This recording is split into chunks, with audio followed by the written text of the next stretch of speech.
1971चं भारत पाकिस्तान युद्ध। या युद्धात आपल्या जवानांनी शौर्याची पराकाष्ठा केली, पण या युद्धात असे अनेक अज्ञात चेहरे होते ज्यांनी पडद्यामागून महत्त्वपूर्ण योगदान दिलं। गुजरातच्या कच्छमधील भुज या ठिकाणी पाकिस्तानच्या हवाई दलानं एअरबेसवर जोरदार हल्ला केला।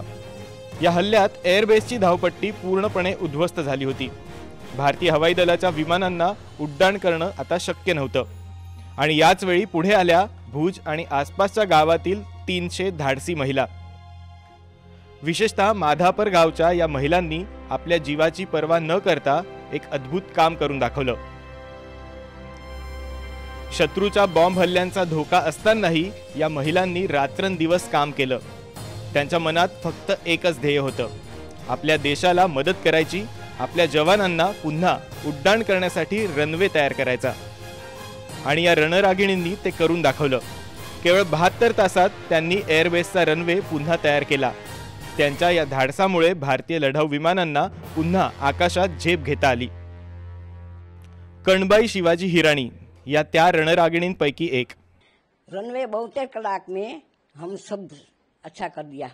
वो 8वें दिन प्लेन चालू हो गया उतर। हाँ, 8वें दिन चालू हो गया तो हम मेरे माधापुर में आया।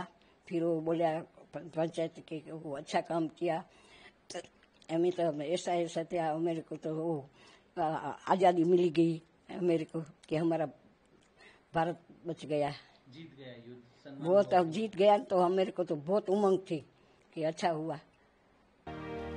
वलबाई जेठालाल शेंगाणी यांनीही आपल्या जीवाची पर्वा केली नाही। लड़ाई होती हो तो हमने तो डर नहीं है।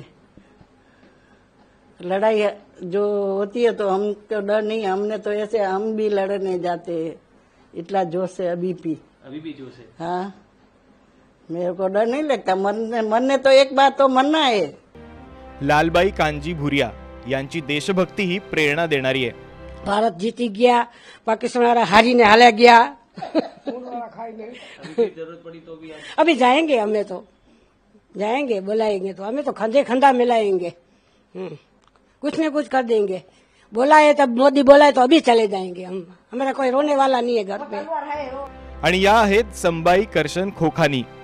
मेरा 3 बच्चा था, 2 लड़का 1 ही लड़की। मेरा ससुर नहीं, मेरी सासू रोज बोलती है कि तू मत जा, मर जाएगी। मेरा घर वाला बोलता है तू मर जाएगी, मर जाएगी तो दूसरी लेके आ जाए, फिर मेरे को जाने दे। या रणरागिणींनी दाखवलेलं शौर्य आणि देशभक्ती आजही आपल्याला प्रेरणा देते। त्यांनी हे सिद्ध केलंय की संकटाच्या वेळी एकजूट होऊन काम केल्यास कोणतीही गोष्ट साध्य करता येते।